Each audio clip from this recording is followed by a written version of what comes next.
Iba camino a la reunión por la herencia de mi esposo. Cuando subí al auto, un hombre sin hogar corrió y gritó: «Señora, no encienda ese coche, su nuera». Se me hieló la sangre, pero cuando llegué a la reunión, la sanguijuela se desmayó al verme. Estaba a punto de encender el motor cuando lo escuché. Un grito desgarrador que atravesó la mañana como un cuchillo. «Señora, no encienda ese coche». Mis manos se congelaron sobre el volante.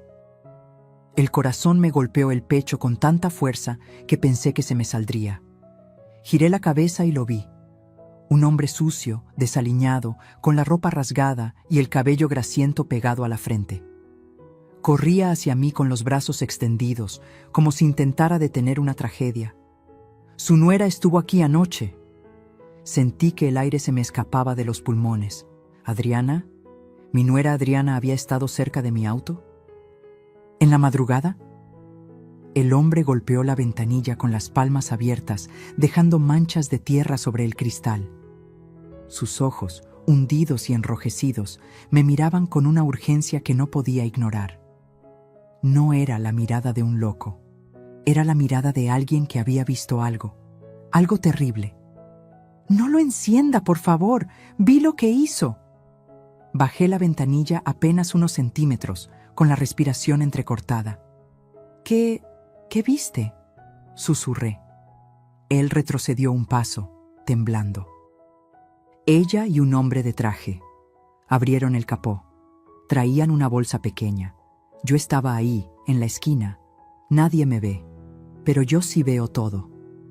Mis dedos soltaron las llaves. Cayeron sobre mi regazo con un ruido metálico que sonó demasiado fuerte en el silencio que siguió. Todo empezó a tener sentido de una manera horrible. Julián, mi esposo, había muerto hacía apenas 3 semanas.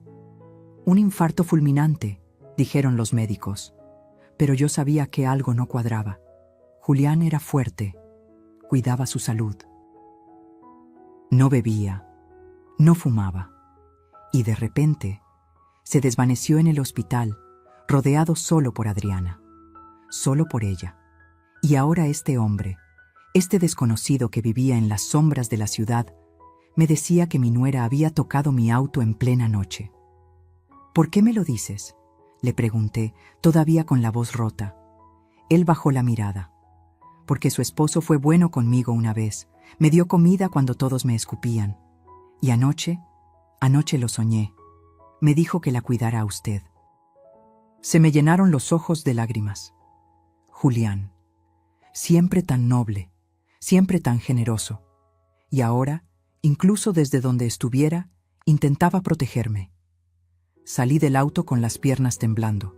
El sol de la mañana me golpeó la cara, pero sentí frío. Un frío que venía desde adentro. Caminé hasta el frente del coche, abrí el capó con manos torpes y lo que vi me quitó el aliento. Un cable estaba cortado, no roto, cortado, con precisión. Y junto al motor, escondida entre las piezas metálicas, había una pequeña bolsa de plástico con un líquido transparente que olía a gasolina. Mi cuerpo entero comenzó a temblar.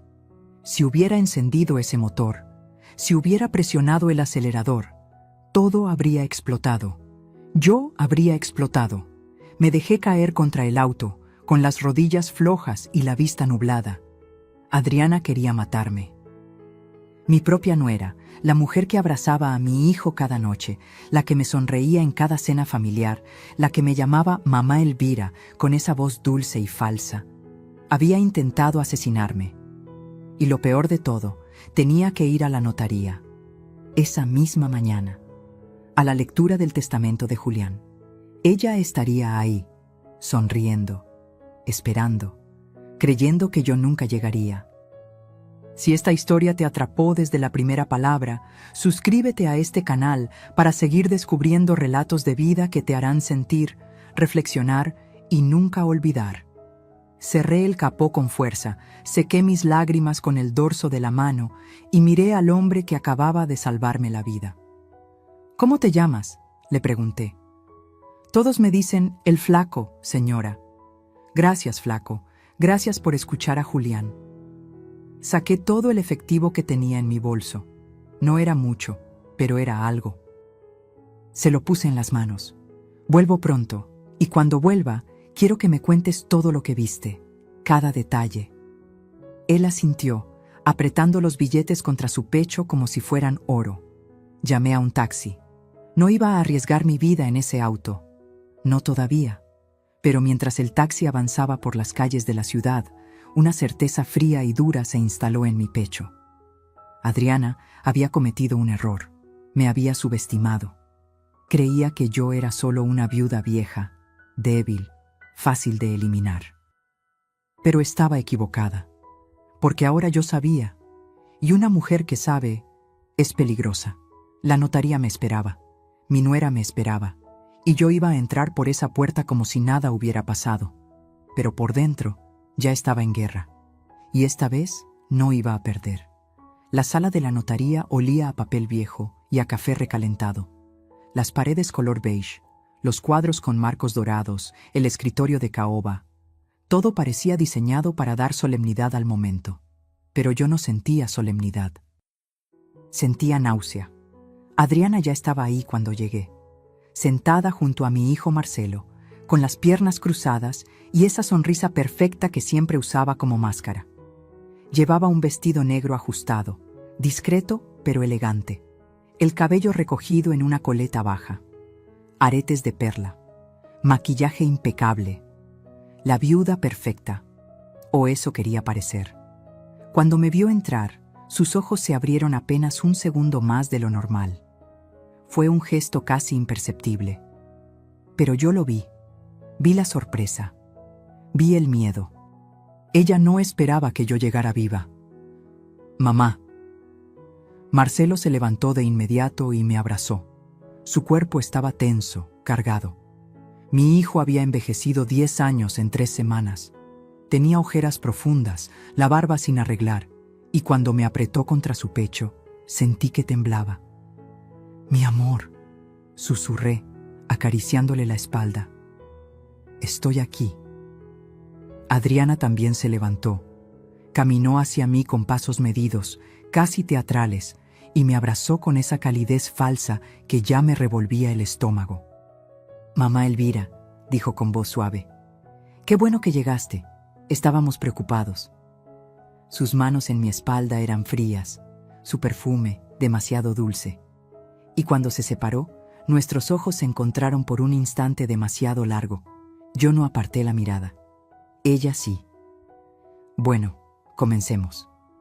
El licenciado Romero, un hombre de unos 60 años con lentes gruesos y corbata azul, abrió una carpeta de cuero sobre el escritorio.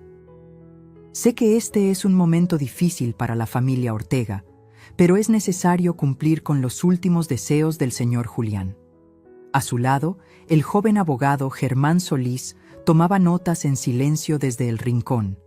Me senté frente al escritorio, Marcelo a mi derecha, Adriana a mi izquierda, tan cerca que podía escuchar su respiración.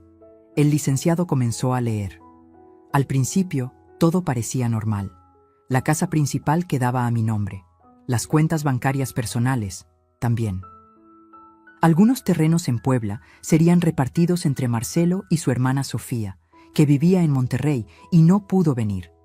Pero entonces llegó la parte que me hizo sentir como si el piso se abriera bajo mis pies. Y conforme a la disposición testamentaria modificada el 12 de agosto del año pasado. El licenciado hizo una pausa y me miró por encima de sus lentes. Sí. Las propiedades ubicadas en la colonia Roma, la bodega en Tlalnepantla y el departamento en Polanco quedan a nombre de la señora Adriana Salazar de Ortega. Silencio. Un silencio tan pesado que podía sentirlo aplastándome el pecho. ¿Qué? Mi voz salió apenas como un susurro. El licenciado carraspeó incómodo. Fue una modificación hecha por el señor Julián 3 meses antes de su fallecimiento. Firmada ante notario. Aquí está la documentación. Empujó unos papeles hacia mí. Mis manos temblaban tanto que apenas podía sostenerlos. Ahí estaba, la firma de Julián, su nombre, la fecha. Pero algo no cuadraba. Julián jamás me habría ocultado algo así. Jamás habría dejado propiedades millonarias a nombre de Adriana sin siquiera mencionármelo. Éramos un equipo. Siempre lo fuimos. Mamá, papá me lo comentó. La voz de Marcelo sonó cansada, casi derrotada.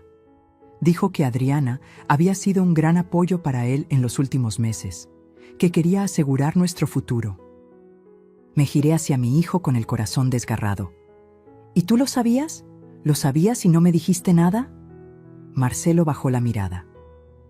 No quería preocuparte. Pensé que papá te lo diría cuando fuera el momento. Adriana puso su mano sobre la de Marcelo. Un gesto posesivo, territorios marcados. Elvira, yo sé que esto es una sorpresa, dijo con esa voz controlada, casi compasiva. Pero Julián confiaba en mí. Él sabía que yo cuidaría de Marcelo. Y de ti también, por supuesto. Sus palabras eran veneno envuelto en terciopelo. Me levanté de la silla. Las piernas me pesaban como si cargara piedras. Necesito aire. Salí de la sala antes de que alguien pudiera detenerme. El pasillo de la notaría era estrecho y frío. Me apoyé contra la pared, intentando respirar, intentando pensar. 3 propiedades, millones de pesos, a nombre de Adriana.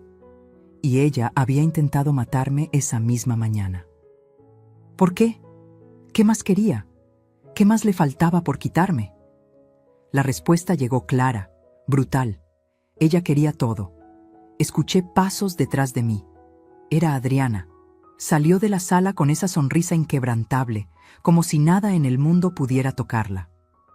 Elvira, entiendo que estés sorprendida, pero esto es lo que Julián quería. Deberíamos respetar su voluntad, ¿no crees? La miré fijamente. Cada músculo de mi cuerpo estaba tenso. ¿Tú estuviste cerca de mi auto anoche? Su sonrisa vaciló. Solo por un segundo, pero fue suficiente. ¿Qué? No, ¿por qué habría de...? Alguien te vio. Sus ojos se endurecieron. La máscara comenzaba a resquebrajarse. No sé de qué hablas, Elvira. Tal vez el estrés te está afectando. Deberías descansar. Se dio la vuelta y regresó a la sala, dejándome sola en ese pasillo helado. Pero algo había cambiado en mí. Ya no tenía miedo. Tenía claridad. Adriana había planeado todo esto. Manipuló a Julián. Falsificó documentos. Intentó matarme. Y ahora, frente a un notario, estaba cobrando su botín. Pero cometió un error. Me dejó viva. Y yo iba a usar cada segundo que me quedara para desenmascarar su traición, recuperar lo que era mío y hacer que pagara por lo que le hizo a Julián. Regresé a la sala. Me senté. Firmé lo que tenía que firmar. Pero por dentro ya había comenzado la guerra. Y esta vez iba a pelear hasta el final. Los días siguientes fueron una pesadilla silenciosa. Regresé a mi casa, esa casa que Julián y yo construimos juntos hace 30 años, y todo me parecía diferente. Las paredes ya no me protegían. Los muebles, los cuadros, las fotos enmarcadas, todo parecía susurrarme la misma pregunta. ¿Qué pasó realmente? No podía dormir, no podía comer. Cada vez que cerraba los ojos, veía la bolsa de gasolina escondida en el motor. Veía la sonrisa de Adriana. Escuchaba su voz dulce y venenosa. Y entonces comenzaron los rumores. Fue en el mercado donde lo escuché por primera vez. Había ido temprano a comprar verduras, intentando mantener algo de normalidad en mi vida destrozada. La señora Lupita, que vende chiles y jitomates en el puesto de la esquina, me saludó con esa sonrisa incómoda que la gente pone cuando no sabe qué decir. «Doña Elvira, qué gusto verla. ¿Cómo está?» «Aquí, Lupita. Poco a poco». Ella asintió, pero su mirada evitaba la mía. Acomodó los jitomates en la charola, nerviosa. «Oiga, ¿es cierto que...?» Se detuvo. Tragó saliva. «No, perdón. No debería meterme». Algo en mi pecho se tensó. «¿Qué es cierto, Lupita?» Ella bajó la voz, acercándose apenas. «Dicen que don Julián no murió de infarto, que algo raro pasó en el hospital. Me quedé helada. La bolsa de verduras casi se me cae de las manos. ¿Quién dice eso? Es que...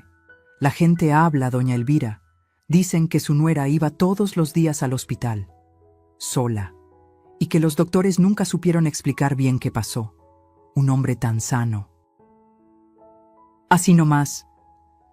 Hizo un gesto con la mano, como si algo se desvaneciera en el aire. No le respondí. Pagué, tomé mis cosas y salí de ahí con el corazón latiéndome en los oídos. Pero no terminó ahí. En la farmacia, la cajera me miró con lástima. En la panadería, 2 señoras dejaron de hablar en cuanto entré. Y en la esquina de mi calle vi a la vecina del número 12, doña Carmela, platicando con otra mujer. Cuando me vieron pasar, bajaron la voz y se voltearon. Pero alcancé a escuchar. Dicen que la nuera ya se quedó con 3 propiedades. Pobre doña Elvira. Y ella que la trataba como a una hija. Cada palabra era una puñalada. No era solo que Adriana me hubiera traicionado, era que toda la colonia lo sabía, o al menos lo sospechaba. Y yo no tenía pruebas, solo intuiciones, solo un vacío enorme donde antes estaba mi confianza. Esa noche, sola en la casa, me senté frente al escritorio de Julián. Era un mueble antiguo de madera oscura, con cajones profundos y una lámpara de escritorio que él usaba para revisar contratos. Abrí el primer cajón, papeles, facturas viejas, recibos de luz. El segundo cajón, libretas, plumas, una foto nuestra en Acapulco, sonriendo bajo el sol. Mis ojos se llenaron de lágrimas. Julián, ¿qué te hicieron?, susurré. Entonces vi algo que no había notado antes. En el tercer cajón, hasta el fondo, había una carpeta manila. Estaba escondida debajo de unos planos arquitectónicos viejos. La saqué con manos temblorosas. Adentro había estados de cuenta bancarios, pero no eran los que yo conocía. Era una cuenta que nunca había visto, a nombre de Julián y de Adriana. Sentí que el mundo se detenía.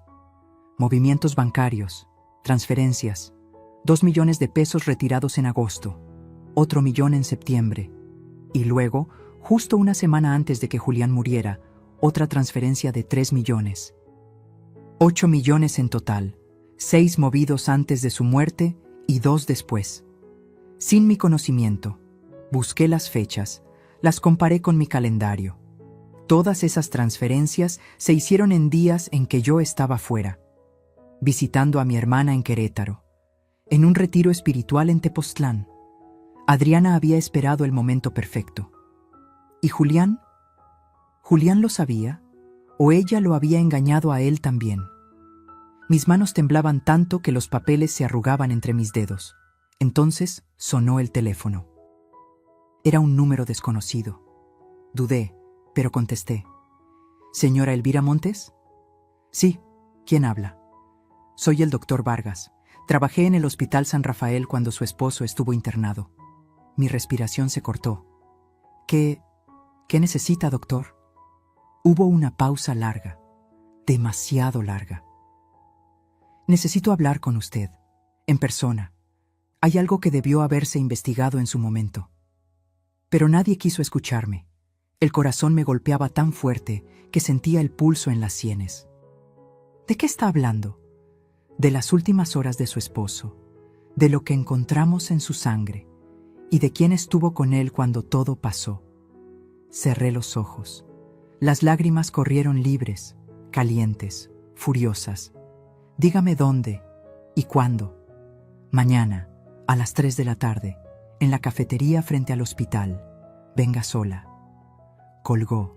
Me quedé ahí, sentada en el escritorio de Julián, con los estados de cuenta esparcidos frente a mí y el teléfono todavía en la mano. Los rumores eran ciertos. Algo horrible había pasado, y todos lo sabían, pero nadie se atrevía a decirlo en voz alta, menos yo, porque yo ya no iba a callar. Mañana me enteraría de la verdad, de toda la verdad. Y si Adriana había matado a mi esposo, si había envenenado sus últimos días de vida para robarme todo, entonces ella también tendría que pagar. No importaba cuánto tiempo me tomara, no importaba cuánto me doliera. Julián merecía justicia, y yo iba a dársela. Esa noche no pude dormir. Me quedé despierta en la cama, mirando el techo, recordando, intentando encontrar el momento exacto en que todo comenzó a desmoronarse. El momento en que Adriana dejó de ser la nuera cariñosa y se convirtió en esto. Y entonces lo vi claro. Fue hace 4 años. Marcelo llegó a casa un domingo con ella, colgada de su brazo, sonriendo como si hubiera ganado la lotería. Tenía 28 años entonces. Él, 32. Mamá, papá, quiero presentarles a alguien muy especial. Adriana entró a nuestra sala con pasos seguros, casi ensayados. Llevaba un vestido blanco con flores pequeñas, el cabello suelto cayendo en ondas perfectas sobre sus hombros. Tacones bajos, maquillaje natural, todo calculado para parecer inocente. Mucho gusto, señora Elvira. Me extendió la mano con una sonrisa cálida. Marcelo me ha hablado tanto de usted. Julián quedó encantado desde el primer momento. «Qué muchacha tan educada», me dijo después cuando ellos se fueron. «Y se nota que quiere a nuestro hijo». Yo no dije nada, pero algo en mi estómago no estaba tranquilo. Tal vez fue la forma en que sus ojos recorrieron la casa cuando entró, no con curiosidad, con evaluación, como si estuviera midiendo cada mueble, cada cuadro, cada centímetro de nuestra vida. Tal vez fue la manera en que tocó el jarrón de porcelana de la entrada y preguntó, con esa voz dulce, ¿esto es antiguo? Debe valer una fortuna. O tal vez fue simplemente instinto de madre. Ese cosquilleo incómodo que te dice, esta persona no es lo que aparenta. Pero Marcelo estaba enamorado, y cuando un hijo está enamorado, las madres nos volvemos invisibles. Se casaron 6 meses después. Una boda grande, cara, que pagamos Julián y yo casi en su totalidad. Adriana dijo que su familia no podía aportar mucho porque venían de una situación humilde. Nosotros, por supuesto, entendimos, o eso creímos. Después de la boda, las cosas cambiaron poco a poco. Tan despacio que casi no lo notas. Como cuando una planta se marchita, no muere de golpe, se va apagando hoja por hoja. Primero fueron las cenas familiares. Adriana siempre tenía una excusa para llegar tarde o irse temprano. Tengo trabajo, me duele la cabeza. Marcelo y yo tenemos planes. Luego empezó a opinar sobre todo. Suegra, ¿no cree que esta sala necesita una renovación? Se ve un poco anticuada. Julián, he visto unas propiedades increíbles en Polanco. Deberían invertir antes de que suban más de precio. Marcelo me contó que tienen terrenos en Puebla. ¿No sería mejor venderlos y poner ese dinero a trabajar? Siempre hablaba de dinero, de inversiones, de propiedades. Y Julián, que era un hombre noble pero confiado, empezó a escucharla. Es inteligente, Elvira, me decía. Tiene visión para los negocios.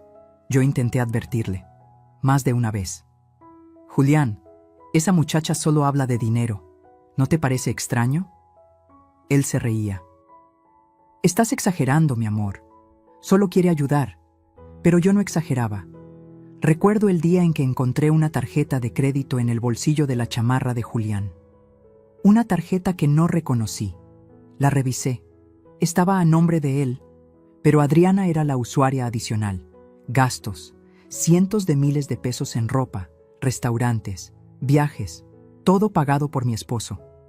Cuando lo confronté, Julián se puso incómodo. Le presté la tarjeta un par de veces, para emergencias. ¿Emergencias? Le mostré el estado de cuenta. ¿Un bolso de 50,000 pesos es una emergencia? Elvira, por favor, es la esposa de nuestro hijo. ¿Qué quieres que haga? ¿Que le diga que no? Esa fue la primera vez que peleamos por ella, y no fue la última. Adriana comenzó a visitar a Julián en su oficina. Solo para pedirle consejos, decía Marcelo. Pero yo sabía que había algo más. Veía cómo mi esposo llegaba a casa cada vez más callado, más distante. Un día lo encontré en su estudio, con la cabeza entre las manos. ¿Qué pasa, mi amor? Nada. Estoy cansado. Julián, háblame. Él levantó la vista. Sus ojos estaban cansados, tristes. Firmé unos papeles que tal vez no debí firmar. Mi corazón se detuvo. ¿Qué papeles? Adriana me pidió que le ayudara con una inversión. Dijo que era urgente, que Marcelo estaba preocupado por el futuro. Yo solo quería ayudar. ¿Cuánto? 2 millones. Sentí que el piso se abría bajo mis pies. Julián. ¿Estás loco? Ya sé que fue una estupidez, pero ella dijo que lo devolvería, que era solo temporal. Por supuesto, nunca devolvió nada, y cuando intenté hablar con Marcelo, él me defendió a ella. Mamá, estás siendo injusta. Adriana no es así. Tú no la conoces como yo. Marcelo, abre los ojos. Esa mujer está usando a tu padre. ¡Ya basta! Su voz explotó en la sala. Siempre has desconfiado de ella. Desde el primer día. ¿Sabes qué? Adriana tenía razón. Dijo que nunca me aceptaría ser feliz. Esas palabras me rompieron. Porque no eran las palabras de mi hijo. Eran las palabras de ella, saliendo de su boca. Adriana lo había envenenado. No con sustancias, con ideas, con mentiras.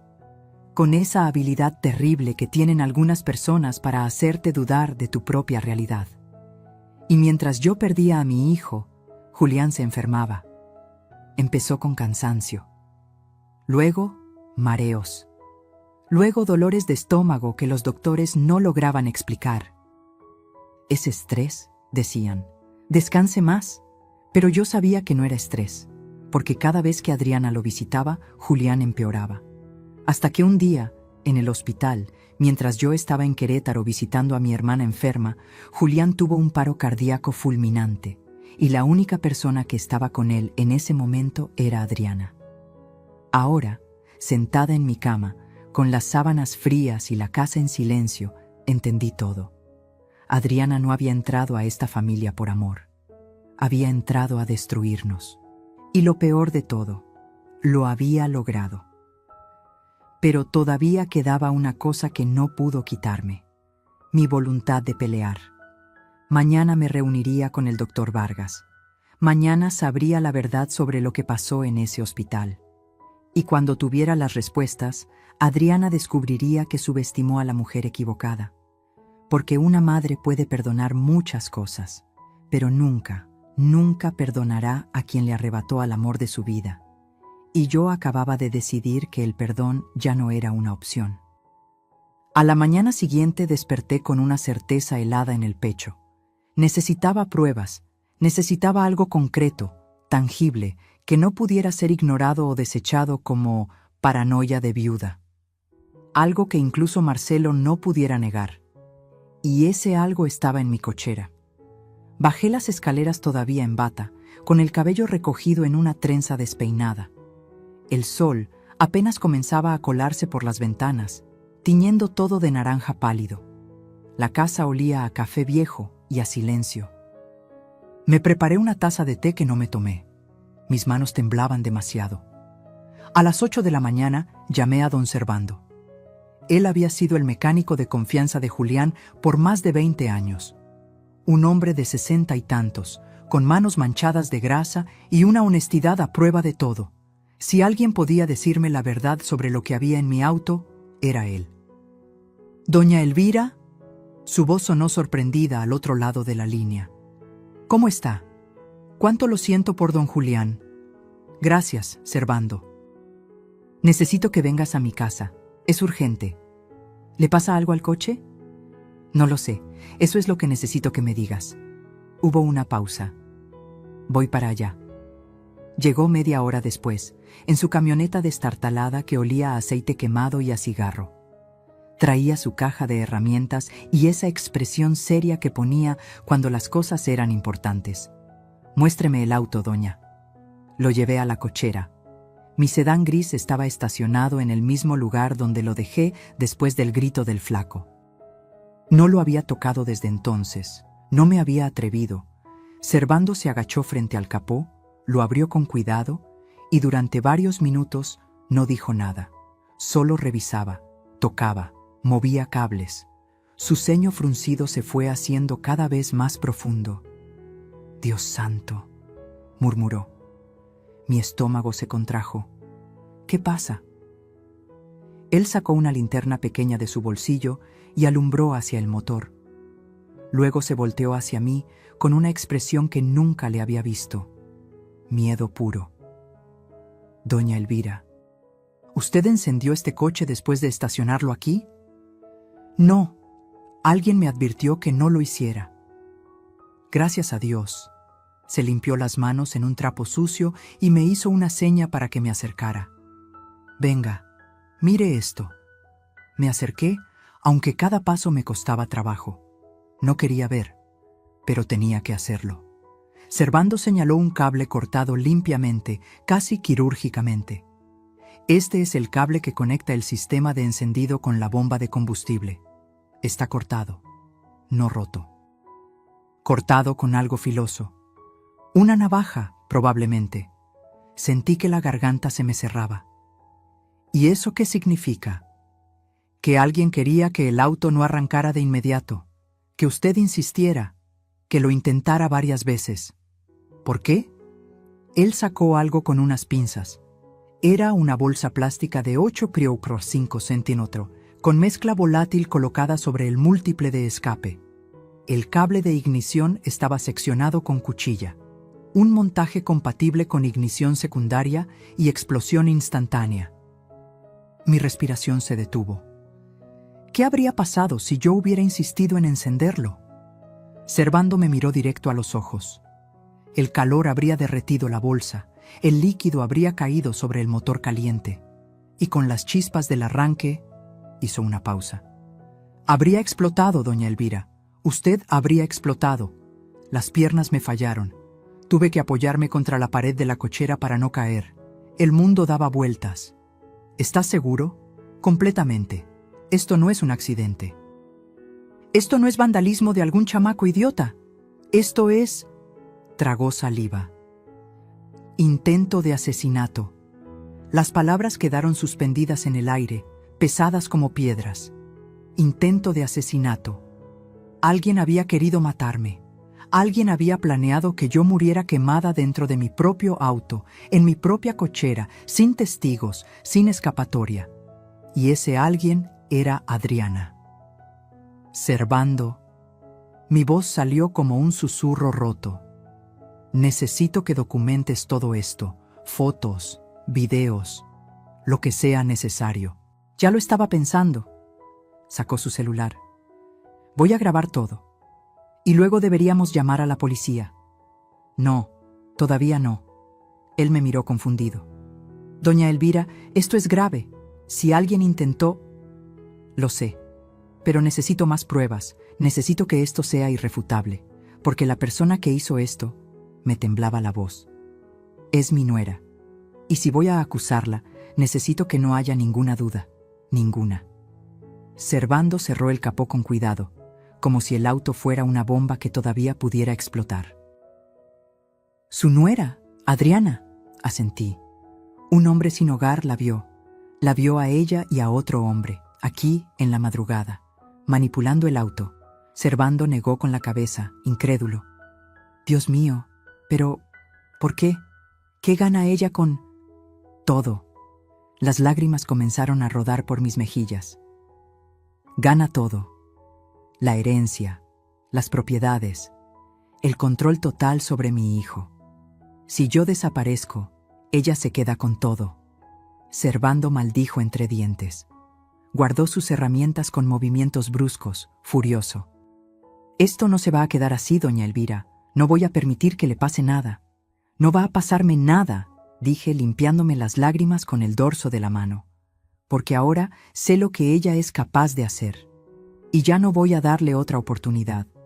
Servando terminó de grabar todo. Me pasó los videos a mi celular. Cada cable cortado, cada ángulo de la bolsa derretida, cada centímetro de evidencia. ¿Qué van a hacer ahora?, me preguntó antes de irse. Voy a reunirme con alguien. Un doctor que trabajó con Julián en el hospital y después Después voy a armar un caso tan sólido que ni el mejor abogado del mundo pueda defenderla. Servando puso una mano sobre mi hombro. Don Julián estaría orgulloso de usted. Esas palabras me rompieron y me reconstruyeron al mismo tiempo. Cuando se fue, me quedé en la cochera, mirando ese auto que casi se convierte en mi ataúd. Y algo dentro de mí cambió para siempre. Ya no era solo dolor lo que sentía, era furia. Una furia fría, calculada, implacable. Adriana había intentado borrarme de este mundo. Había intentado convertirme en cenizas para quedarse con todo lo que Julián y yo construimos. Pero cometió un error fatal. Me subestimó. Creyó que una viuda de 68 años sería fácil de eliminar. Creyó que nadie me escucharía. Creyó que podía salirse con la suya. Pero estaba a punto de descubrir que la mujer más peligrosa del mundo es aquella que ya no tiene nada que perder. Y yo acababa de perderlo todo. Guardé los videos. Más adelante Rafael los presentaría a la policía. Ahora solo me quedaba una misión: hacer justicia. Y no pararía hasta verla pagar por cada lágrima, cada mentira, cada traición. El juego apenas comenzaba. Y esta vez, las reglas las pondría yo. Tenía 3 horas antes de mi reunión con el doctor Vargas. 3 horas que decidí usar para encontrar al flaco. Él era la única persona que había visto a Adriana esa noche. El único testigo de su crimen. Y necesitaba su testimonio completo, cada detalle, cada palabra que pudiera recordar. Porque si iba a enfrentarme a ella, necesitaba armas. Y los testigos son las mejores armas. Salí de mi casa con el sol ya alto en el cielo. Llevaba mi bolsa cruzada al hombro, dinero en efectivo, y una determinación que me quemaba por dentro como fuego. Lo busqué primero en la esquina donde lo había visto aquella mañana. No estaba. Pregunté a un vendedor ambulante de elotes. ¿Ha visto a un hombre flaco, con ropa sucia, que suele estar por aquí? El vendedor me miró con desconfianza. ¿Para qué lo busca? Me salvó la vida. Quiero agradecerle. Su expresión se suavizó. A veces lo veo por el mercado, o en el parque, cerca de las bancas del fondo. Ahí duermen varios. Le agradecí y caminé hacia el mercado. Mis piernas ya no eran tan fuertes como antes, pero la urgencia me daba fuerza. Pasé por los puestos de frutas, de carnes, de pan. El olor a tortillas recién hechas se mezclaba con el de las flores y el pescado. Y entonces lo vi. Estaba sentado en el suelo, recargado contra la pared trasera del mercado, con una bolsa de plástico a su lado. Tenía la cabeza gacha, los ojos cerrados. Por un momento pensé que dormía, pero cuando me acerqué, levantó la vista. Sus ojos me reconocieron al instante. «Señora», murmuró intentando levantarse. «No, no, quédate ahí». Me agaché frente a él, ignorando el dolor en mis rodillas. «Vine a buscarte». Él parpadeó, confundido. ¿A mí? Sí, necesito que me cuentes todo lo que viste esa noche, todo, sin omitir nada. El flaco tragó saliva. Sus manos temblaban. «Ya le dije, señora. Vi a su nuera y a un hombre. Pero necesito más. ¿A qué hora exactamente? ¿Cómo era ese hombre? ¿Qué más hicieron?» Él bajó la mirada, nervioso. «Yo no quiero problemas». Saqué mi cartera y puse 5 billetes de 500 pesos en su mano. Sus ojos se abrieron como platos. «No es por problemas. Es por justicia. Ese dinero es tuyo. Y habrá más si me ayudas a detenerla». Se quedó mirando los billetes como si no pudiera creer que fueran reales. Luego los guardó rápidamente en su bolsillo y respiró hondo. «Está bien, le cuento todo. Adelante». Fue como a las 2 de la mañana. Yo estaba ahí, en la esquina de su calle. Siempre duermo ahí porque hay menos policías que me corran. Estaba medio dormido cuando escuché un carro que se estacionaba cerca de su casa. Me asomé. Era un auto negro, elegante. Bajaron 2 personas, una mujer y un hombre. ¿Cómo era el hombre? Alto. Vestía traje oscuro, cabello corto. No pude verle bien la cara porque llevaba gorra, pero caminaba como alguien acostumbrado a mandar. ¿Me entiende? con la espalda derecha, sin miedo. Asentí, absorbiendo cada palabra. ¿Y la mujer? Esa sí la reconocí. La he visto antes en su casa. Es su nuera. Llevaba pantalones negros y una chamarra con capucha, pero la vi bien cuando pasó bajo el farol. Era ella, seguro. ¿Qué hicieron? Se acercaron a su coche. El hombre abrió el capó. No sé cómo. Tal vez traía herramientas. Estuvieron ahí como 10 minutos. Ella alumbraba con el celular. Él metía las manos en el motor. Hablaban bajito, pero yo alcanzaba a escuchar un poco. ¿Qué decían? El flaco cerró los ojos concentrándose. Ella decía, ¿ya está? Y él respondió, sí, pero tienes que asegurarte de que lo intente encender varias veces. Si no, no funcionará. Y ella dijo, lo hará. Siempre es terca. Y luego se rieron. La sangre se me heló en las venas. Terca. Ella me conocía. Sabía que si mi auto no encendía a la primera, insistiría. 1, 2, 3 veces, hasta que explotara. ¿Algo más? Mi voz salió apenas como un hilo. Sí, antes de irse, ella le dio algo, un sobre, y el hombre dijo, con esto quedamos a mano. Luego subieron al auto y se fueron. ¿Viste las placas? No, señora, estaba muy oscuro, pero el auto era un BMW, de esos nuevos, negro, con rines cromados. Abrí mi bolso y saqué mi celular. ¿Podrías reconocer al hombre si lo volvieras a ver? Tal vez, no sé. Como le digo, no le vi bien la cara. ¿Y si te muestro fotos? Puede ser. Empecé a pensar. ¿Quién era ese hombre? ¿Un cómplice? ¿Un amante? ¿Alguien a quien Adriana le pagaba para hacer su trabajo sucio? Flaco, necesito que hagas algo por mí. Algo muy importante. Él me miró con esos ojos cansados pero atentos. Dígame. Quiero que vengas conmigo a un lugar seguro. Voy a pagarte un cuarto de hotel por unos días y necesito que escribas todo lo que me acabas de contar, con todos los detalles que recuerdes. ¿Puedes hacerlo? Yo no escribo muy bien, señora. No importa, yo te ayudo, pero necesito que tu testimonio quede registrado, porque llegará el momento en que tendrás que repetir esto frente a otras personas. ¿Entiendes? Él asintió lentamente. ¿Frente a la policía? Tal vez. ¿O frente a un juez? El flaco se puso pálido. Señora, yo no puedo meterme en esas cosas.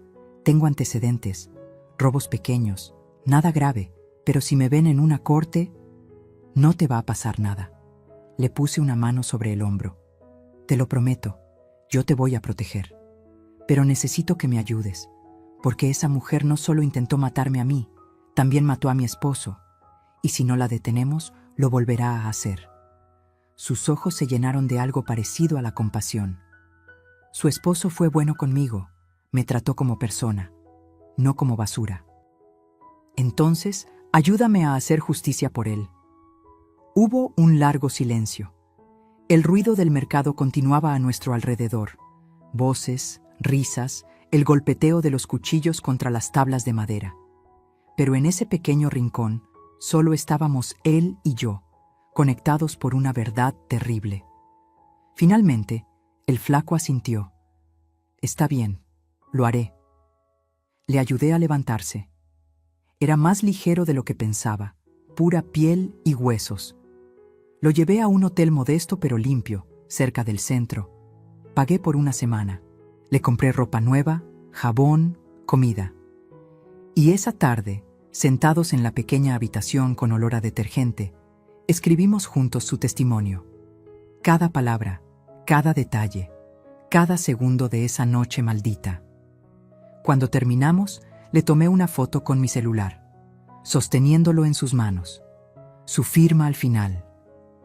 Guárdalo bien, le dije. Este papel puede cambiar todo. Él lo dobló con cuidado y lo metió debajo del colchón. Señora, ¿de verdad cree que esto sirva de algo? Lo miré directo a los ojos. Flaco, tú eres la única persona en el mundo que vio lo que ella hizo. Eres invisible para la sociedad, lo sé, pero en este momento eres la persona más importante de mi vida, porque tú tienes la verdad, y la verdad siempre, siempre termina ganando. Él sonrió por primera vez, una sonrisa rota, pero real.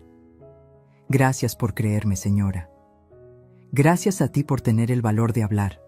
Salí del hotel con el corazón más ligero. Tenía un testigo, tenía pruebas del auto. Y en una hora tendría las respuestas sobre lo que pasó en el hospital. Adriana había construido su imperio sobre mentiras, pero yo estaba a punto de derrumbarlo, pieza por pieza, hasta que no quedara nada. Llegué a la cafetería frente al hospital 15 minutos antes de las 3. Me senté en una mesa junto a la ventana, desde donde podía ver la entrada del San Rafael. Ese edificio blanco de 5 pisos que alguna vez me pareció un lugar de esperanza, ahora se veía como un mausoleo. Ahí dentro había muerto Julián. Ahí dentro, Adriana lo había dejado morir. Pedí un café que no me tomé. Solo lo sostuve entre mis manos, sintiendo el calor del vaso desechable, intentando calmar el temblor que no se iba. A las 3 en punto, un hombre entró a la cafetería. 50 y tantos años, cabello entrecano, bata médica debajo de una chamarra gris, lentes redondos, mirada seria. Me buscó con los ojos. Cuando me vio, asintió. Se acercó a mi mesa y extendió la mano. Señora Montes. Soy el doctor Vargas. Gracias por venir. Se sentó frente a mí, pidió un café negro y durante un momento no dijo nada. Solo me miraba, evaluándome, como si intentara decidir si yo era lo suficientemente fuerte para escuchar lo que tenía que decir. Finalmente habló. No debería estar aquí. Lo que voy a contarle podría costarme mi trabajo, tal vez incluso mi licencia. Pero no puedo seguir callando. Mi corazón latió más rápido. Dígame la verdad, por favor. Él sacó una carpeta delgada de su mochila, la puso sobre la mesa y la abrió con cuidado.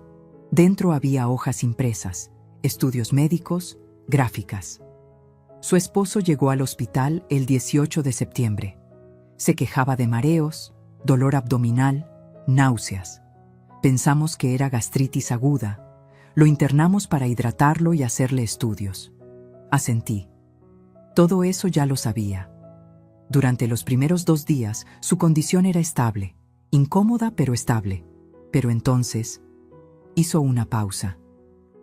Empezó a empeorar, rápido, demasiado rápido. ¿Qué pasó? Sus signos vitales comenzaron a fallar. Taquicardia, presión arterial irregular, confusión mental. Y lo más extraño, sus análisis de sangre mostraban niveles elevados de potasio, muchísimo más altos de lo normal. ¿Y eso qué significa? Hiperpotasemia severa puede causar un paro cardíaco fulminante. Pero lo raro es que no tenía ninguna razón médica para tener esos niveles. No era diabético, no tenía problemas renales. No estaba tomando medicamentos que lo justificaran. Sentí que algo frío me recorría la espalda. Estoy diciendo que alguien pudo haberle administrado potasio de manera externa, en dosis altas, sin que nadie se diera cuenta. La cafetería pareció girar a mi alrededor. ¿Quién? ¿Cómo? No lo sé. Pero sé quién tenía acceso ilimitado a su habitación. ¿Quién estuvo con él las últimas horas de su vida? ¿Quién estaba ahí cuando nadie más podía estar? Adriana. Él asintió lentamente. Su nuera. Sí. Me cubrí la boca con las manos. Las lágrimas brotaron sin control. No podía respirar. No podía pensar. Julián no había muerto de un infarto natural. Lo habían asesinado. Y yo no estuve ahí para protegerlo. ¿Por qué no dijo nada? Mi voz salió rota, desesperada. ¿Por qué no lo investigaron? El doctor Vargas bajó la mirada, avergonzado. Lo intenté. Hablé con el director del hospital. Le mostré los análisis. Le dije que algo no cuadraba. Pero él me dijo que no podíamos hacer acusaciones sin pruebas contundentes. que una autopsia necesitaba el consentimiento de la familia, y su nuera, ella se negó. El abogado Solís aconsejó que la cremación sería lo más digno y sanitario. Marcelo firmó confiando en su palabra. ¿Qué? Dijo que no quería profanar el cuerpo de su suegro, que era una falta de respeto, que Julián habría querido descansar en paz. Y su hijo la apoyó. Cerré los ojos. Marcelo. Mi propio hijo había bloqueado la investigación sin saberlo. Entonces lo cremaron, susurré. Sí. Y con eso se perdió cualquier posibilidad de demostrar lo que pasó. Me quedé en silencio. El ruido de la cafetería se sentía lejano, irreal. Voces, tazas chocando, el vapor de las máquinas de café. Todo se sentía como un sueño del que no podía despertar. Doctor, ¿usted cree que ella lo hizo? Él me miró directo a los ojos. Sí, creo que su nuera envenenó a su esposo. No puedo probarlo. Pero en 25 años de carrera, he visto muchas muertes. Y esta no fue natural. Las lágrimas rodaron libres por mis mejillas. ¿Cómo lo hizo? Pudo ser con suplementos de potasio. Son fáciles de conseguir. Se venden sin receta. En dosis normales son inofensivos. Pero en dosis altas, mezclados en comida o bebida, son letales. Y lo peor, dejan muy poco rastro, especialmente si el cuerpo es cremado. Me sentí vacía, como si alguien me hubiera arrancado el alma. Él confiaba en ella, dije con voz temblorosa. Julián confiaba en todo el mundo. Era su mayor virtud y su perdición. Lo siento mucho, señora Montes. ¿Puedo quedarme con estos documentos? Él empujó la carpeta hacia mí. Son copias. Úselas como necesite. Si esto llega a un juicio, yo declararé. No me importa lo que me pase. Su esposo merece justicia. Le apreté la mano con fuerza. Gracias. No sabe cuánto significa esto para mí. Cuando el doctor Vargas se fue, me quedé sentada en esa cafetería durante casi 1 hora. No podía moverme. No podía llorar más. Solo estaba ahí, mirando por la ventana, viendo a la gente entrar y salir del hospital. Familias preocupadas, enfermos caminando despacio, doctores con prisa, y yo, una viuda de 68 años, cargando el peso de una verdad insoportable. Julián había sido asesinado. Mi esposo, el amor de mi vida, el padre de mis hijos, había sido envenenado lentamente por la mujer en la que confiamos, la mujer que llamábamos familia. Y lo peor de todo, mi hijo seguía sin creerme. Marcelo me había dicho paranoica. Me había dicho que dejara de inventar cosas. Me había dicho que Adriana era inocente. ¿Cómo le dices a un hijo que su esposa es una asesina? ¿Cómo destruyes su mundo para salvar la verdad? Me levanté de la mesa. Pagué. Salí a la calle. El aire frío de la tarde me golpeó la cara, pero no lo sentí. Caminé sin rumbo durante un rato. Pasé frente a una iglesia. Dudé. Hacía años que no entraba a una, pero algo me empujó adentro. El interior estaba casi vacío. Solo una señora mayor rezando en la primera fila y el olor a incienso flotando en el aire. Me senté en una banca del fondo y miré hacia el altar. Julián, susurré. No pude protegerte. Perdóname. Las lágrimas volvieron, silenciosas, amargas. Pero te juro por lo que más quiero que ella va a pagar. Te lo juro. Aunque me cueste todo lo que me queda, ella va a pagar. Salí de la iglesia con los ojos hinchados, pero con algo nuevo en el pecho. Propósito. Ya no era solo dolor lo que sentía, era determinación.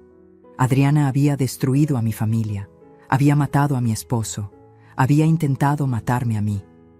Pero cometió un error fatal, me subestimó. Creyó que una mujer mayor, sola, sin poder, sería fácil de eliminar. Pero se equivocó. Porque el dolor puede romperte, o puede convertirte en algo más fuerte de lo que jamás imaginaste. Y yo acababa de decidir que mi dolor no me iba a destruir, iba a ser mi arma, y con esa arma, Iba a hacer justicia, aunque fuera lo último que hiciera en esta vida. Esa noche no dormí. Me quedé despierta en la mesa del comedor, rodeada de papeles, fotos, documentos bancarios, todo extendido como las piezas de un rompecabezas macabro. Y yo, en el centro, intentando armar la imagen completa de la traición. Pero sabía que no podía hacerlo sola. Necesitaba ayuda profesional, alguien que supiera moverse en las sombras, alguien que pudiera encontrar lo que yo no podía ver. Y conocía a la persona perfecta, Rafael Cedeño. Había sido socio de Julián hace más de 15 años, en los primeros proyectos de construcción. Un hombre brillante, meticuloso, con esa habilidad rara de ver lo que otros ignoran. Pero después de un problema legal que casi lo arruina, Rafael dejó el mundo de los negocios y se dedicó a otra cosa: investigación privada. Julián siempre decía que Rafael tenía olfato de sabueso, y yo necesitaba exactamente eso. Lo llamé a las 7 de la mañana. ¿Elvira? Su voz sonó sorprendida. ¿Cuánto tiempo? Lo siento mucho por Julián. Era un gran hombre. Gracias, Rafael. Necesito verte. Es urgente. Hubo una pausa. ¿Estás bien? No, pero voy a estarlo. ¿Puedes reunirte conmigo hoy? Dime dónde. 2 horas después estábamos sentados en un restaurante discreto en la Colonia Condesa. Rafael llegó con un portafolio de cuero gastado y esa mirada penetrante que siempre me había intimidado un poco. 52 años, cabello corto con canas en las sienes, barba de 3 días, traje oscuro sin corbata. Se sentó frente a mí y fue directo al grano. ¿Qué necesitas? Le conté todo, cada palabra, cada detalle, el grito del flaco, el cable cortado. La bolsa con gasolina, el testamento modificado, los rumores del pueblo, la reunión con el doctor Vargas, el envenenamiento, las transferencias bancarias. Rafael no me interrumpió ni una sola vez. Solo escuchaba, tomando notas en una libreta pequeña con una pluma negra. Sus ojos nunca dejaron de mirarme. Cuando terminé, cerró la libreta y exhaló lento. Esto es grave, Elvira, muy grave. Lo sé. Si lo que dices es cierto, tu nuera no solo es una ladrona, es una asesina. Por eso necesito pruebas, pruebas que un juez no pueda ignorar, pruebas que obliguen a mi hijo a abrir los ojos. Rafael se recargó en la silla, pensativo. ¿Cuánto dinero tienes disponible? Lo que sea necesario. Porque esto no va a ser barato. Vamos a necesitar rastrear cuentas bancarias, conseguir registros telefónicos, investigar su pasado, tal vez contratar vigilancia. Y todo tiene que hacerse con discreción absoluta. Si ella se entera de que la estás investigando, lo sé. Podría desaparecer, o peor, intentar matarme de nuevo. Exacto. Saqué un cheque que había preparado esa mañana. 50,000 pesos. Lo puse sobre la mesa. Esto es solo el adelanto. Rafael miró el cheque, luego me miró a mí. ¿Estás segura de que quieres hacer esto? Porque una vez que abramos esta caja, no hay vuelta atrás. Lo que encontremos puede cambiar tu vida para siempre. Mi vida ya cambió, Rafael. Ya perdí a mi esposo. Ya perdí la confianza de mi hijo. Ya casi pierdo mi propia vida. No tengo nada más que perder, excepto mi dignidad, y esa no pienso regalársela. Él sonrió apenas, una sonrisa triste pero respetuosa. Julián tenía razón sobre ti, siempre decía que eras la más fuerte de los dos. Tomó el cheque y lo guardó. Está bien, acepto el caso, pero vamos a hacer esto a mi manera, sin emociones, solo hechos, solo evidencia sólida. ¿De acuerdo? De acuerdo. Durante los siguientes 10 días, Rafael trabajó en silencio. Yo seguí con mi vida normal. O al menos, aparentándolo. Iba al mercado, visitaba a mi hermana, atendía el jardín, sonreía cuando era necesario. Pero por dentro, cada segundo era una tortura de espera. Rafael me llamaba cada 2 días para actualizarme. Primera llamada. Encontré algo interesante. Adriana no se llama realmente Adriana Salazar. Cambió su nombre hace 8 años. Su nombre original era Adriana Méndez Ruiz y tiene antecedentes. ¿Qué tipo de antecedentes? Fraude menor. Hace 10 años fue acusada de estafar a un hombre mayor en Guadalajara. El caso se cerró porque el hombre murió antes del juicio. La sangre se me heló. ¿Murió? Infarto. Al menos, eso dice el certificado de defunción. Pero las coincidencias empiezan a ser demasiadas, ¿no crees? Segunda llamada.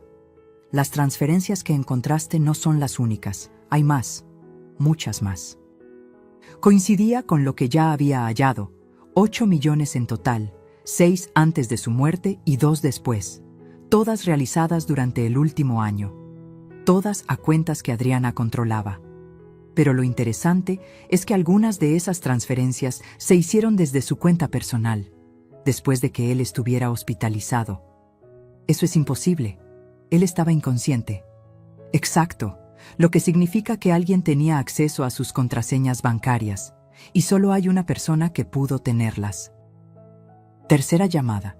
Contraté vigilancia. Adriana se ha reunido 3 veces en la última semana con un hombre, mismo tipo que describe tu testigo. Alto, traje oscuro, BMW en negro. Conseguí fotos. Te las mando. Minutos después, las fotos llegaron a mi celular. Y lo que vi me dejó sin aliento. El hombre del traje era Germán Solís, abogado corporativo, especialista en herencias y testamentos, y el mismo abogado que estuvo presente el día de la lectura del testamento en la notaría. Todo empezó a encajar. Germán había ayudado a Adriana a falsificar los documentos, a cambiar el testamento, a mover el dinero, y probablemente él fue quien cortó el cable de mi auto aquella noche. No era solo una conspiradora, era una red completa. Cuarta llamada, la más importante. Elvira, necesito que vengas a mi oficina. Ahora, encontré algo que tienes que ver. Llegué en menos de media hora. Rafael me esperaba con la computadora encendida. En la pantalla había documentos escaneados. Mira esto. Amplió la imagen. Es el testamento modificado, el que se leyó en la notaría. Sí, ya lo vi. Ahora mira esto. Abrió otro documento. Esta es la firma de Julián en contratos antiguos. Fíjate en la inclinación de la J, en la forma de la O, en el espacio entre las letras. Lo vi. Ahora mira la firma en el testamento modificado. La comparación era evidente. No era la misma firma. Era buena, muy buena, casi perfecta, pero no era idéntica. Es falsa, susurré. Correcto. Julián nunca firmó ese testamento. Alguien lo hizo por él, y ese alguien es muy profesional. Probablemente Germán. Los abogados saben copiar firmas. Es parte de su entrenamiento forense. Sentí que las piernas me temblaban. Esto es suficiente, ¿verdad? Con esto podemos ir a la policía. Rafael negó con la cabeza. Es un buen inicio, pero no es suficiente para un arresto. Necesitamos más. Necesitamos una confesión, o al menos algo que los ate directamente al crimen. ¿Y cómo conseguimos eso? Él me miró con esa intensidad que me daba escalofríos. Tendiéndoles una trampa. Mi corazón latió más rápido. ¿Qué tipo de trampa? Una que ellos no puedan rechazar. Una donde se sientan seguros, donde bajen la guardia y donde cada palabra que digan quede grabada. Sonreí por primera vez en días. Dime qué tengo que hacer. Y así comenzó la fase final de mi venganza. Ya no era solo una viuda buscando respuestas. Era una mujer armada con pruebas, con testigos, con un plan. Y Adriana estaba a punto de descubrir que el peor error que puedes cometer en la vida es subestimar a alguien que ya no tiene nada que perder. Porque cuando una mujer decide pelear por su verdad, no hay mentira lo suficientemente fuerte para detenerla. Y yo apenas estaba comenzando. El plan era simple pero peligroso. Rafael lo diseñó con precisión quirúrgica. Cada detalle, cada movimiento, cada palabra que yo tendría que decir. Tienes que hacerla sentir que ganó, me explicó en su oficina. Que ya no eres una amenaza, que te rendiste. Solo así bajará la guardia. ¿Y cómo hago eso? Llamándola, invitándola a cenar, diciéndole que quieres hacer las paces, que estás cansada de pelear, que quieres firmar la repartición de bienes en paz y seguir adelante con tu vida. La sola idea de fingir amabilidad con ella me revolvía el estómago. No sé si pueda. Rafael puso una mano sobre mi hombro. Sé que es difícil, pero es la única manera. Si la confrontas directamente, huirá. O peor, contratará mejores abogados y enterrará todo. Necesitamos que se sienta segura, que hable. Y cuando hable, la atraparemos. Respiré hondo. ¿Y las cámaras? Voy a instalar 3. Una en la sala, escondida en el reloj de pared, otra en el comedor, en la planta decorativa, y una más en la cocina, por si acaso. Audio de alta definición, video en HD. Todo irá directo a un servidor encriptado. Aunque destruyan las cámaras, la grabación estará a salvo. ¿Y si no dice nada incriminatorio? Lo hará. La gente como Adriana no puede resistir presumir, especialmente cuando creen que ganaron. Tú solo tienes que provocarla sutilmente, hacerle preguntas casuales, dejar que su ego haga el resto. Me dio una lista de frases clave que debía mencionar durante la cena. Frases como: Julián siempre confió en ti. Nunca entendí por qué cambió tanto en sus últimos meses. A veces me pregunto qué pasó realmente en el hospital. El auto. Qué suerte que no lo encendí ese día. Cada una diseñada para sembrar duda, para provocar reacción, para que Adriana no pudiera evitar defenderse o, mejor aún, justificarse. Practiqué frente al espejo durante 2 días. Sonrisa amable, voz cansada pero reconciliadora, gestos de derrota. Tenía que ser perfecta, porque si ella sospechaba algo, todo se vendría abajo. Finalmente, un jueves por la tarde, la llamé. Mi mano temblaba cuando marqué su número. ¿Elvira? Su voz sonó sorprendida. Adriana, hola, ¿cómo estás? Bien. ¿Y tú? No esperaba tu llamada. Lo sé. Yo necesito hablar contigo, y con Marcelo, pero sobre todo contigo. Hubo una pausa cautelosa. ¿De qué se trata? Quiero que vengan a cenar a mi casa, este sábado. Necesito hacer las paces. Estoy cansada de todo este dolor, de las peleas, de la desconfianza. Julián no habría querido esto. Podía escuchar sus engranajes mentales funcionando al otro lado de la línea. ¿Estás segura? Totalmente. Quiero firmar los papeles pendientes, cerrar este capítulo y seguir adelante. Todos merecemos paz, ¿no crees? Su voz se suavizó. Creyó que había ganado. Me parece perfecto, Elvira. Marcelo va a estar feliz de escuchar esto. Ha estado muy preocupado por ti. Lo sé. Yo también estoy preocupada por él, por todos nosotros. Los espero a las 8. Prepararé algo especial. Ahí estaremos. Colgué y solté el aire que no sabía que estaba conteniendo. Rafael, que había estado escuchando desde el otro cuarto, entró con una sonrisa. Perfecto. Cayó completamente. Ahora solo falta que el sábado salga todo bien. Saldrá bien. Confía en el proceso. El viernes, Rafael llegó temprano a instalar las cámaras. Trabajó durante 3 horas, ajustando ángulos, probando audio, asegurándose de que todo quedara invisible pero funcional. Cuando terminó, me mostró cómo se veía desde su laptop. La sala, el comedor, la cocina, todo en pantalla dividida, imagen nítida, audio claro. Recuerda, me dijo antes de irse, mantén la calma, no la acuses de nada, solo deja que hable. La verdad siempre sale cuando la gente se siente cómoda. El sábado llegó como una tormenta silenciosa. Pasé el día cocinando.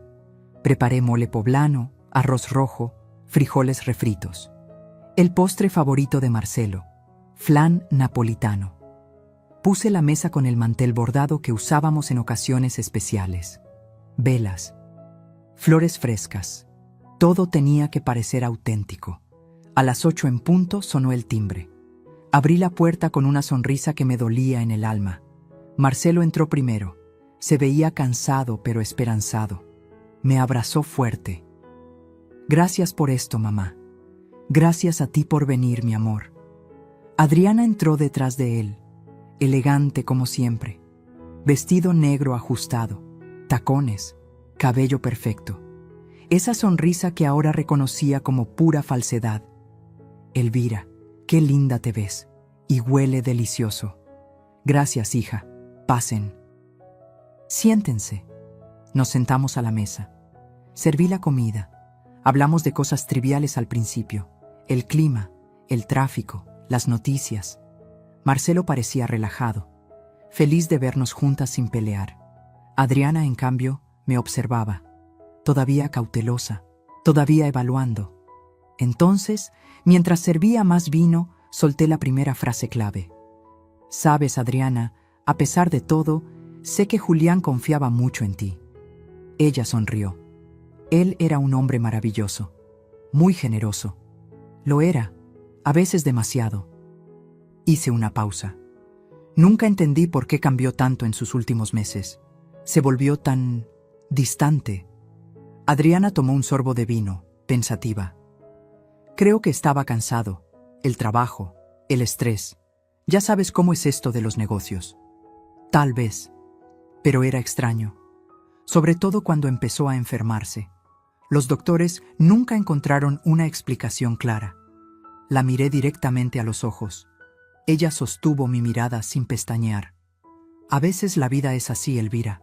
Injusta, inexplicable. Supongo que sí.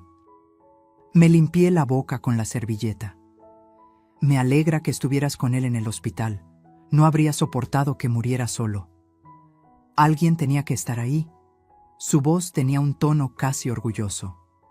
Alguien que supiera cuidarlo bien. Marcelo interrumpió, incómodo. Mamá, tal vez no deberíamos hablar de esto ahora. Tienes razón, mi amor. Perdón. Sonreí. Es solo que a veces me pregunto qué habría pasado si las cosas hubieran sido diferentes. Adriana se inclinó hacia adelante, con los ojos brillantes. ¿Diferentes cómo? No lo sé. Si yo hubiera estado ahí, si hubiera insistido en que lo revisaran más doctores, si... Hice una pausa dramática. Si hubiera encendido el auto ese día. El silencio que siguió fue eléctrico. Adriana parpadeó. Solo una vez, pero fue suficiente. ¿Qué auto?, preguntó, pero su voz sonaba forzada. Mi auto. Hace unas semanas. Tenía un problema mecánico extraño. El mecánico dijo que era casi como si alguien lo hubiera saboteado. Me reí suavemente. Pero eso sería ridículo, ¿verdad? Ella no respondió de inmediato. Sus dedos apretaron la copa de vino. Ridículo, repitió finalmente, pero su sonrisa ya no llegaba a sus ojos. Y yo supe en ese momento que la tenía. Que cada palabra que saliera de su boca a partir de ahora quedaría grabada. Y que la trampa acababa de cerrarse. Solo faltaba esperar a que ella misma se ahorcara con su propia lengua. Porque la verdad siempre encuentra la manera de salir, especialmente cuando la empujas con las preguntas correctas. La cena continuó durante otra hora. Yo seguía con mi papel de viuda cansada y reconciliadora. Adriana, en cambio, comenzaba a mostrar grietas, pequeñas, casi imperceptibles, pero estaban ahí. Se tocaba el cuello nerviosamente. Bebía vino más rápido de lo normal. Miraba hacia la puerta cada tanto, como si quisiera escapar. Pero lo más importante, hablaba demasiado. Empezó a presumir, a justificarse, a explicar cosas que nadie le había preguntado. Julián me pidió que me encargara de sus cuentas, porque confiaba en mí, dijo mientras cortaba un pedazo de flan. Decía que yo tenía mejor cabeza para los números que Marcelo. Sin ofender, amor. Marcelo sonrió incómodo. No te ofendas, mamá, pero es verdad. Yo siempre fui terrible con las finanzas. Lo sé, mi cielo. Miré a Adriana. Y es admirable que Julián confiara tanto en ti. aunque debo confesar que me sorprendió que moviera tanto dinero sin decirme nada. Ella dejó el tenedor sobre el plato. Eran inversiones, oportunidades que no podían esperar. Él entendía eso. Por supuesto, aunque... Hice una pausa, como si recordara algo. El banco me llamó hace unos días. Dijeron que hubo transferencias después de que Julián estuviera en el hospital, inconsciente. Qué extraño, ¿no? Adriana se puso rígida. Deben estar equivocados. Los bancos cometen errores todo el tiempo. Tal vez. Sonreí dulcemente. O tal vez alguien tenía sus contraseñas. El silencio cayó como un yunque. Marcelo nos miraba confundido, sintiendo la tensión, pero sin entender su origen. Adriana, en cambio, me miraba fijamente. Sus ojos ya no eran dulces, eran duros, calculadores. Elvira, ¿a dónde quieres llegar con todo esto? A ningún lado, hija. Solo estoy tratando de entender cómo funcionaban las cosas, para cerrar este capítulo en paz, como dijimos. Ella no respondió. Solo tomó su copa de vino y la vació de un trago. Entonces decidí lanzar el golpe final. ¿Sabes? Conocí a alguien hace unas semanas, un hombre sin hogar. Me contó una historia muy interesante sobre una mujer y un hombre en traje negro que estuvieron cerca de mi auto una noche. La copa casi se le cae de las manos. ¿Qué? Sí. Qué coincidencia, ¿verdad? Justo la noche antes de que descubriera el problema mecánico. Adriana se puso de pie bruscamente. La silla rechinó contra el piso. No tengo que escuchar esto. Marcelo, nos vamos. Pero Marcelo también se había puesto de pie, mirándome con una mezcla de confusión y enojo. Mamá, ¿qué está pasando? ¿De qué hablas? Pregúntale a tu esposa, dije con voz tranquila pero firme. ¡Esto es ridículo! Adriana agarró su bolso. Tu madre está paranoica, Marcelo. Ya te lo dije. Necesita ayuda profesional. ¿Paranoica? Me levanté despacio, manteniendo la calma. ¿Sabes qué es gracioso, Adriana? Que una paranoica no tendría esto. Saqué mi celular y puse sobre la mesa las fotos que Rafael me había enviado. Adriana con Germán Solís. En restaurantes, en estacionamientos, en su auto. Los ojos de Marcelo se abrieron como platos. ¿Qué es esto? Tu esposa con el abogado que modificó el testamento de tu padre. El mismo abogado que estuvo presente en la lectura. El mismo hombre que, según mi testigo, la ayudó a sabotear mi auto. Adriana retrocedió, pálida. Eso no prueba nada. Germán es un colega, un amigo. Un amigo que te ayudó a robar 8 millones de pesos. Un amigo que falsificó la firma de Julián. Un amigo que intentó matarme. Mientes. ¿Quieres que llame al doctor que atendió a tu suegro?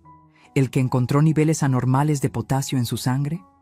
¿El que sospechó que fue envenenado? Marcelo dio un paso atrás, como si lo hubieran golpeado. No, no puede ser. Adriana se volvió hacia él, con lágrimas falsas brotando de inmediato. Amor, no le creas. Está inventando todo. Está celosa. Siempre me ha odiado. Pero Marcelo la miraba diferente ahora, como si la viera por primera vez. Por un instante, su voz tembló. Yo solo quería que me respetaran. Siempre fui la invitada, nunca la dueña. Luego volvió a endurecerse. Tu padre era un idiota. ¿Es verdad? Su voz salió quebrada. ¿Envenenaste a mi padre? No. Claro que no. Esto es una locura. Respóndeme. Su grito resonó en toda la casa. Adriana abrió la boca. Luego la cerró. Sus ojos se movían de mí a Marcelo, buscando una salida que no existía. Y entonces hizo lo peor que pudo haber hecho. Sonrió.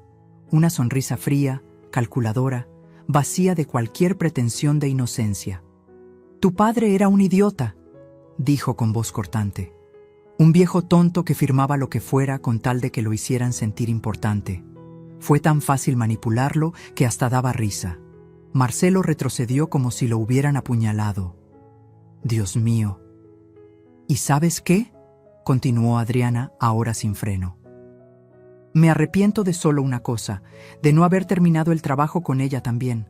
Me señaló con desprecio. Pero no te preocupes, todavía hay tiempo. Sacó algo de su bolso, un cuchillo pequeño, plateado, filoso. Marcelo gritó.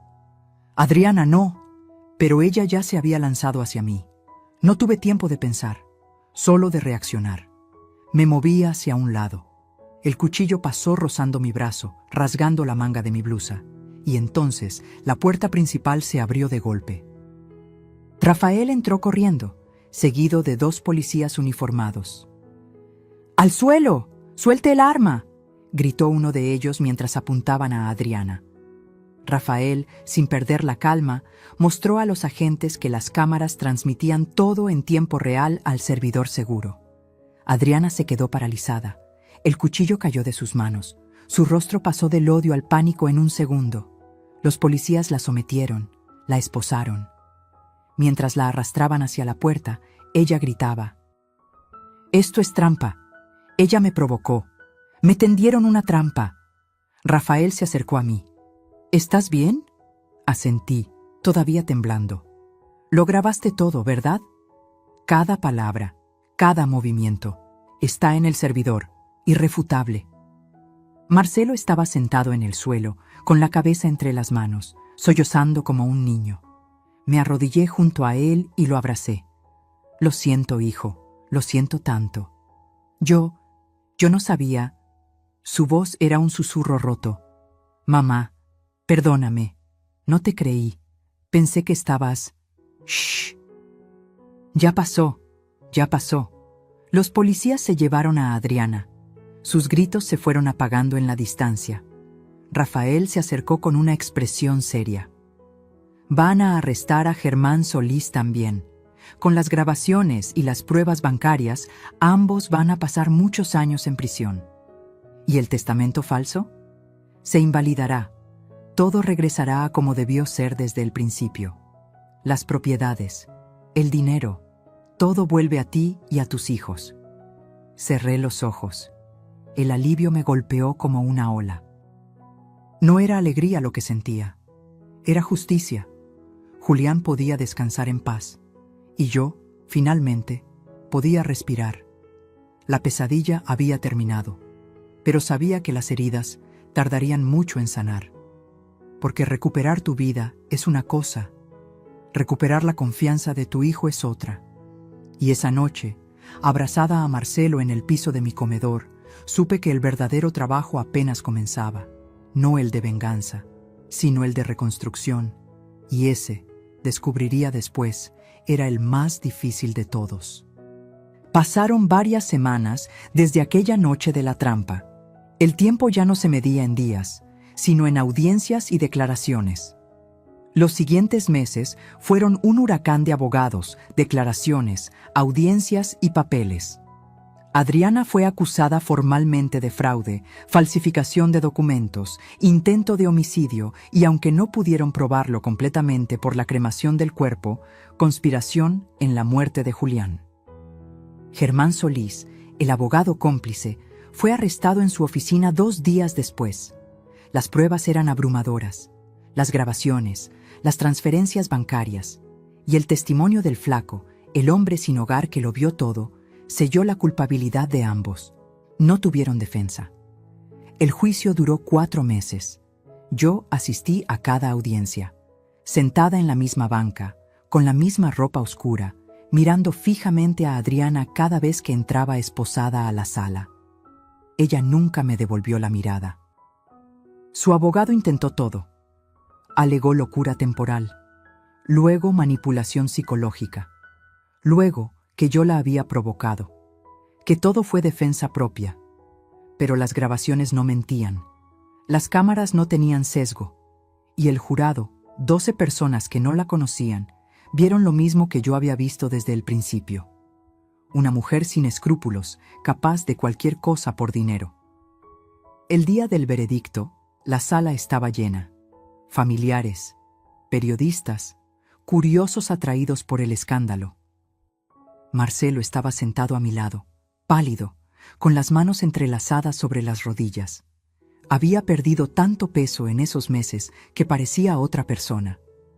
Cuando el juez pidió al jurado su veredicto, el silencio fue absoluto. ¿Han llegado a un veredicto? Sí, su señoría. ¿Cómo encuentran a la acusada, Adriana Méndez Ruiz, en los cargos de fraude, falsificación y tentativa de homicidio? Culpable. En todos los cargos. Escuché a Marcelo soltar un suspiro tembloroso. Yo no sentí nada. Solo un vacío extraño. Como si algo dentro de mí se hubiera apagado y no pudiera volver a encenderse.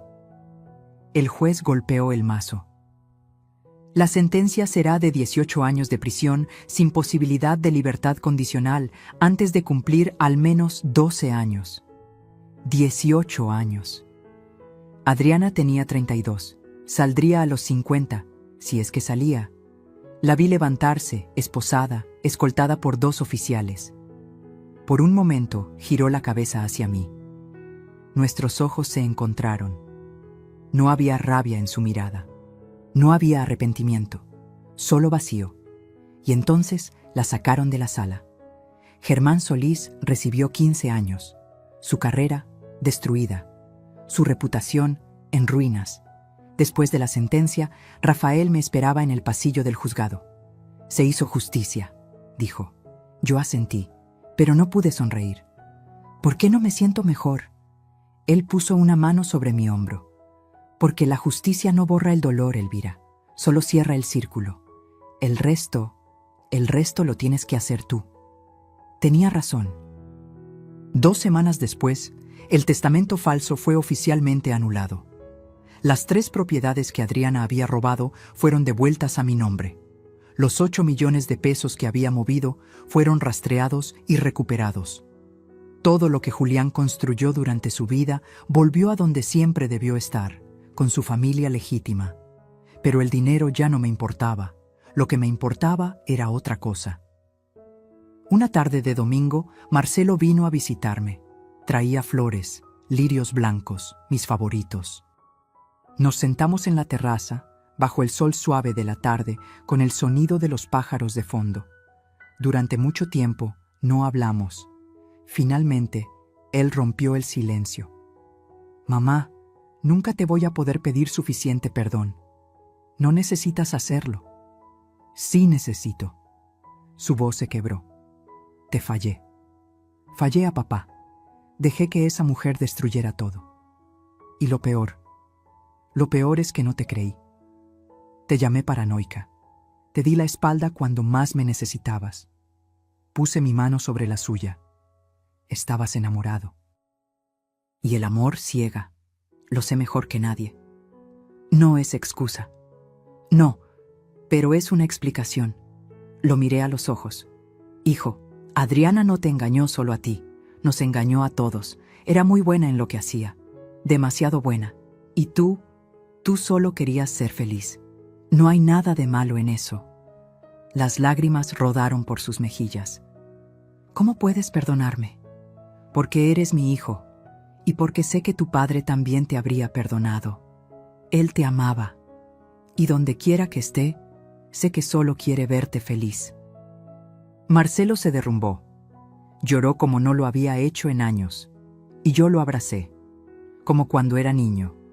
Como cuando se caía y venía corriendo a buscar consuelo en mis brazos. Porque eso nunca cambia. Un hijo siempre será tu hijo. Sin importar cuánto tiempo pase. Sin importar cuántos errores cometa.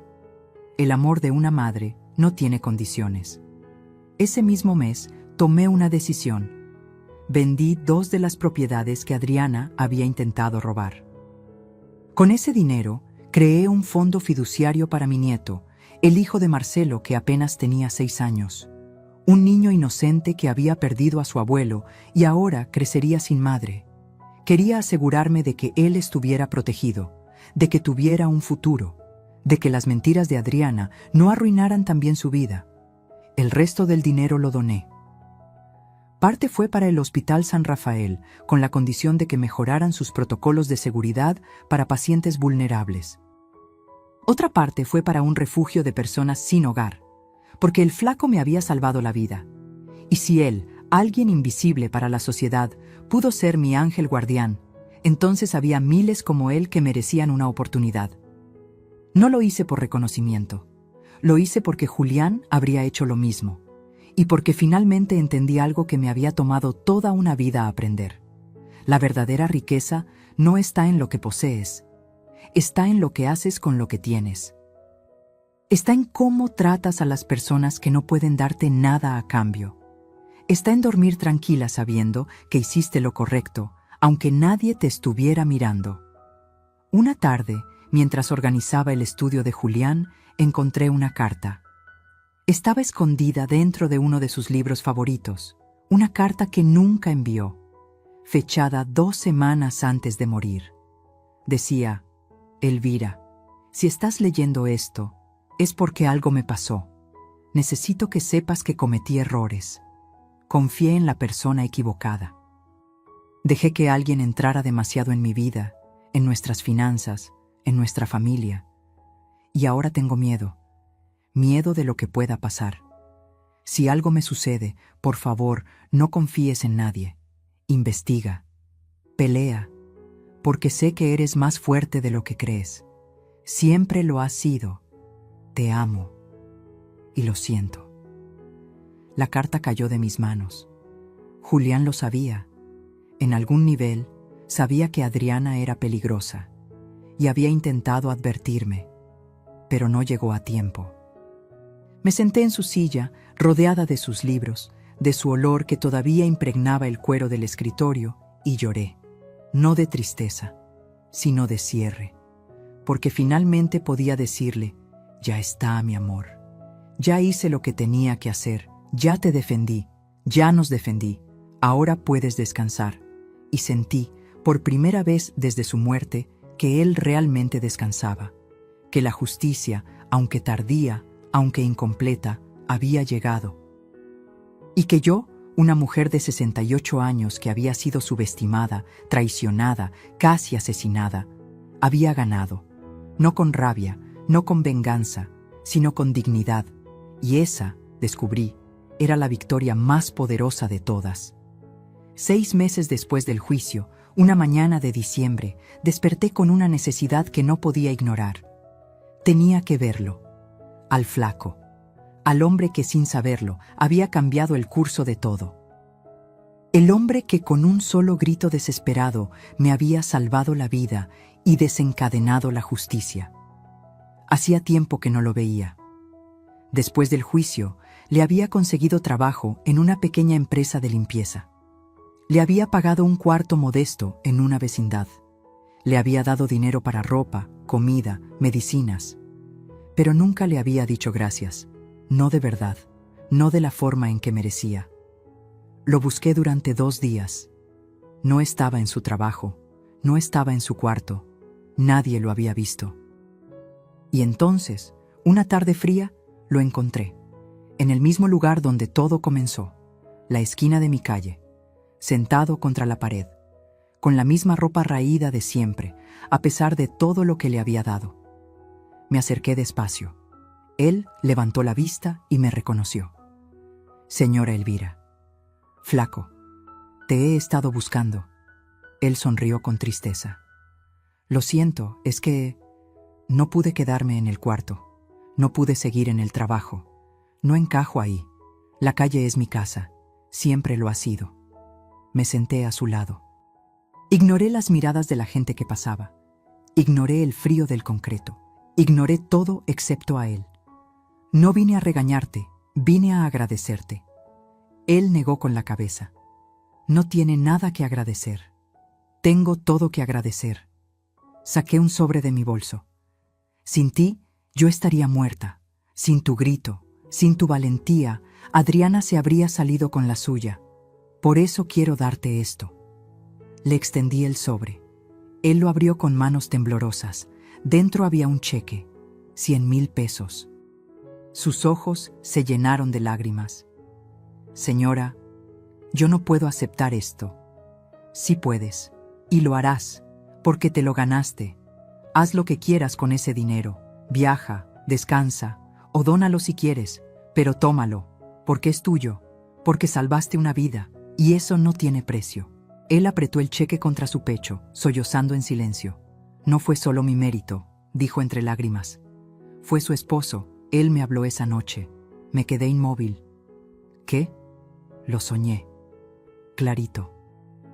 Estaba dormido en esa esquina, y de repente lo vi, parado frente a mí, con un traje gris, sonriendo. Me dijo, cuida a mi esposa, está en peligro, no dejes que encienda el auto. Y cuando desperté, usted estaba ahí, subiendo al coche, y yo grité. No sé por qué, solo grité. Las lágrimas rodaron libres por mis mejillas. Julián, susurré. Él la amaba mucho, señora. Eso se sentía en el sueño, mucho. Miré al cielo. Las nubes grises del invierno se movían despacio. El aire olía a lluvia próxima. Gracias, Julián, dije en voz baja. Gracias por cuidarme. Gracias por enviarme un ángel cuando más lo necesitaba. El flaco se limpió las lágrimas con la manga sucia de su chamarra. Señora, ¿usted cree en esas cosas? ¿En los sueños? ¿En que los muertos nos cuidan? Lo miré a los ojos. Antes no creía. Pensaba que todo era casualidad, coincidencias. Pero ahora sé que hay algo más. Algo que no podemos ver pero que está ahí, cuidándonos, guiándonos. Julián me envió a ti, y tú me salvaste. Eso no es casualidad, eso es amor, amor que trasciende la muerte. Nos quedamos sentados ahí durante un rato más, en silencio, solo dos personas conectadas por una historia imposible, por un grito que lo cambió todo. Finalmente, me levanté. Cuídate, flaco, y si algún día necesitas algo, cualquier cosa, búscame. Siempre voy a estar aquí para ti. Lo mismo digo, señora, aunque no tenga mucho que dar. Ya me diste todo, me diste mi vida. Caminé de regreso a mi casa, con el corazón más ligero de lo que había estado en meses. Cuando llegué, me senté en la terraza, el mismo lugar donde Julián y yo solíamos tomar café los domingos, donde planeábamos viajes que nunca hicimos, donde soñábamos con envejecer juntos, y aunque él ya no estaba físicamente, sentí su presencia, en el viento que movía las hojas del árbol de bugambilias, en el canto de los pájaros que él tanto amaba, en la calidez del sol que se colaba entre las nubes. Cerré los ojos y hablé. Ya puedes descansar, mi amor. Ya todo está bien. Marcelo está sanando. Nuestro nieto está protegido. Adriana pagó por lo que hizo. ¿Y yo? Yo estoy en paz. Gracias por cuidarme. Gracias por no dejarme sola. Gracias por amarme tanto que encontraste la forma de salvarme incluso desde donde estés. Te amo. Siempre te amaré, hasta que nos volvamos a encontrar. Abrí los ojos, y justo en ese momento, una mariposa blanca se posó en el borde de la mesa. Se quedó ahí, inmóvil, como si me mirara, y luego voló, alto, hacia el cielo. Sonreí, porque supe que era él, diciéndome adiós, diciéndome que finalmente podía descansar. Y yo, una mujer de 68 años que había perdido a su esposo, que había sido traicionada por su familia, que había estado a segundos de morir. Yo había sobrevivido, no solo físicamente, sino con mi dignidad intacta, con mi amor propio recuperado, con mi verdad defendida. Y aunque el camino había sido doloroso, aunque las cicatrices todavía dolían, sabía algo con certeza absoluta: valió la pena. Porque la verdad siempre vale la pena, porque la justicia, aunque lenta, siempre llega, y porque una mujer que decide defender lo que es suyo, lo que es correcto, lo que es justo, esa mujer es imparable, y yo acababa de descubrir que siempre había sido esa mujer. Solo necesitaba que me quitaran todo para darme cuenta. Mi ambas safe for fin. Esta historia tocó mi corazón de una manera que nunca imaginé, porque me recordó que no importa cuántos años tengas, no importa cuántas veces te hayan subestimado, no importa cuánto dolor cargues, siempre, siempre tienes el poder de levantarte, de pelear por tu verdad, de reclamar tu dignidad. ¿Y tú? ¿Alguna vez has tenido que enfrentar una traición familiar? ¿Alguna vez tuviste que defenderte cuando nadie te creía? Déjame tu comentario. Cuéntame tu historia. Dime desde dónde me estás viendo, porque cada historia importa. Cada voz cuenta. Y juntos formamos una comunidad de personas que no se rinden. Si esta historia te conmovió, si te hizo sentir algo, si te dejó pensando, dale like, compártela con alguien que necesite escucharla. Y suscríbete para seguir compartiendo historias de vida reales que te recuerden que nunca, nunca estás solo. Porque la verdadera riqueza no está en lo que posees, sino en lo que no permites que te quiten. Y lo más valioso que tienes es tu dignidad. Nunca, nunca la vendas. Nos vemos en la próxima historia. Con cariño, tu narradora de historias que nunca se rinde.